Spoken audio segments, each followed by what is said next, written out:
Sumqayıt şəhər sağlamlıq imkanları məhdud olan uşaqlar üçün xüsusi tipli internat məktəbində Xocalı soyqırımına həsr olunmuş anım tədbiri keçirildi.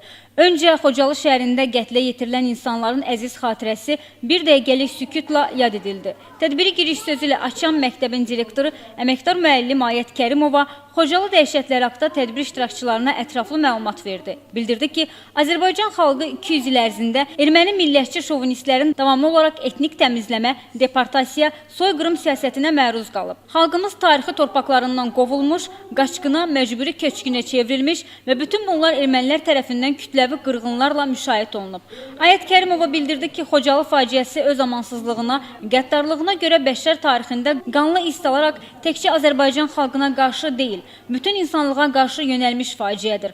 Daha sonra çıxış edən məktəbin müəllimi Sevda Xankişiyeva vurğuladı ki, Ulu Öndər Heydər Əliyev hakimiyyətə qayıtdıqdan sonra Xocalı faciəsinin dünya miqyasında tanıdılması üçün görülən tədbirlər geniş vüsət alıb. Məhz Heydər Əliyevin hakimiyyəti dövründə Xocalı soyqırımına siyasi hüquqi qiymət verilərək faciənin dünya ictimaiyyətinə çatdırılması ilə bağlı mühüm işlər görüldü. Natiq qeyd etdi ki, Prezident İlham Əliyevin rəhbərliyi ilə bu məsələdə Azərbaycana verilən beynəlxalq dəstək ildən ilə daha da güclənir.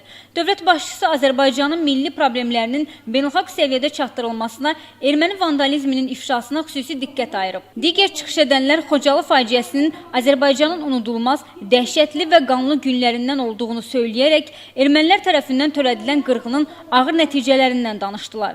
Tədbirdə məktəbin müəllimi Sevda Xankişiyevanın Xocalı soyqırımına aid hazırladığı slayd show nümayiş olundu. Tədbir ədəbi bədii kompozisiya ilə davam etdirildi. Deyəsən yetişir qiyamət günü, vədəsiz küləklər əsir Xocalı. Məni yalqızdır, hara gecəsiz, sizsiz bu dünyada qalacam itir, bilmirəm nə edir. Ana,